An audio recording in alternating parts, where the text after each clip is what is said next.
dal leen ak jàmm ci AGT News chaîne bi leen di jox xibaar yi wér te wóor abonné leen ngir dara bañ leen a raw. AGT News dal leen ak jàmm mbokki internet yu AGT News mbiri Ousmane Sonko soxal ku ne waral ki nga xam ni moo di avocat am di maître Ciré Clédor Ly bëri lool lu mu ci addu ngir xamle tolluwaayu Ousmane Sonko ñeel wàllum wérgu yaramam bu ñu sukkandikoo ci Jotna Media Group maître Ciré Clédor Ly mi ngi sàkku ci nu mu gën a gaawee ñu bàyyi Ousmane Sonko mu daal di ñibbi këram. avec Sénéplus ñoom ña ngay xamle ne taux de glycémie bu Ousmane Sonko daa yéeg ba noppi itam dafa am début d'insuffisance rénale bañ naka sax ba bésub 22 août yaram ba daa dee lool tax sax mu yëkkati yi la kàddu wérgu yaram bu Ousmane Sonko sutante na lool dem na ba toll sax foo xam ni ay avocat am ak médecin personnel am autorisé wuñu leen ngir ñu gis ko big ci guddi. avocat wu Ousmane Sonko ba ngay wax naan baax na lool ñuy fàttali ne client am dafa bokk ci ñi nga xam ne ay opposant politique lañ ñu gën a teg bët ci réew mi kookee nag jamono ji bakkenam mi ngi ci xottu gerte évacué woon nañ ko jëlee ko prison bu Sébikotane yóbbu ko ca hôpital principal bu Dakar ca pavillon Teranga mu ne nag waaye loolu yëpp terewul wérgu yaramam bés bu yàlla sàkk day gën di nasax mu ngi xam ne sax ne am na ay jamono naroon nañ ko delloowaat ca kaso ba ñoom ay avocat am ñoo taxaw temm ngir bañ boobu lépp décision ba na nga xamee ne noonu la desee ci hôpital ba ngir droit à la santé te bu fekkente ne ñoom defuñoon lu ni mel dañ leen di bàyyi ak responsabilité yi lu ci am rek ñu xam ne ñoom ñoo ko teg kii di Ousmane Sonko di fàttali ba tey moom maître Ciré Clédor Ly nee na ci jamono jooju la wérgu yaramu Ousmane Sonko gën a daal di nasax ba nañu ko yóbbee ca service de réanimation nu mu gën a gaawee ba nga xamee ne nag moom yeewu na Ousmane Sonko maître Ciré Clédor Ly mu ne dafa am benn partie ci yaramam partie gauche bi boo xam ne ressentir tu ko yaramam mi ngi doon métti itam ndax injection yu bëree bëri yi nga xam ne jot na ko pour ay perfusion yoo xam ne urgence lañ ko defalee wérgu yaramam mi ngi gën a nasax bésub démb di 22 août moom moomee yaram bi dafa tayal lool ba tax na ba mu fay jógee moom maître Ciré Clédor Ly nee na amoon na inquiétude bu baax a baax ba waral muy daal di alerter opinion publique bi ngir ñu xam lan moo nekk di xew ci mbiri Ousmane Sonko te muy sàkku nag ñu daal di koy libérer ca na mu gën a gaawee moom moomee nga xam ne candidat bu sérieux la ci élection yi ñuy dëgmal te 7 mois dong moo ci daal di des mu ne nag li nga xam ne dox na ci diggante Ousmane Sonko ak ñi ko teg bii la coono yëpp nekk na loo xam ne du mës a dañ ci histoire bu Sénégal te ñoom ñooñee buñ mës a làqatu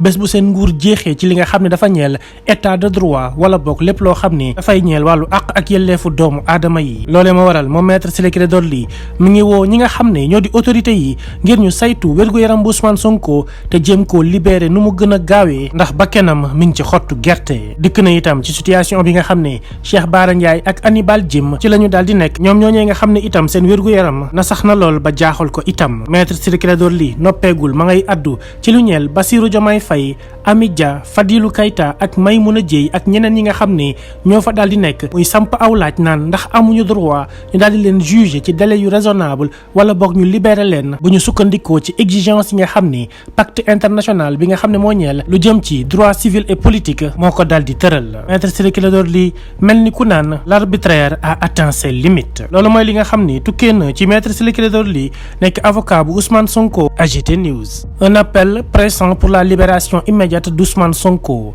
Avec Sénéplus, taux de glycémie élevé, début d'insuffisance rénale. Son état s'est encore aggravé hier nuit, le plongeant dans une léthargie profonde toute la journée du 22 août. L'arbitraire a atteint ses limites. Maître Ciré Clédor Ly, avocat d'Ousmane Sonko, a tenu les propos suivants par rapport à son client. Je le cite: l'état de santé du président Ousmane Sonko s'est fortement détérioré hier nuit au point que ni ses avocats ni son médecin personnel n'ont été autorisés à le voir. Il convient de rappeler que nous parlons du leader le plus en vue de l'opposition sénégalaise qui court un risque manifeste pour sa vie. Il avait été évacué de la prison de Sébikotane suite à une perte de connaissance pour être interné au pavillon Teranga de l'hôpital principal. Malgré la dégradation continue de son état, des instructions auraient été émises pour le sortir de l'hôpital et le ramener en prison. Ses avocats ont fortement contesté cette décision en s'appuyant sur le droit à la santé, l'obligation d'assistance à une personne en danger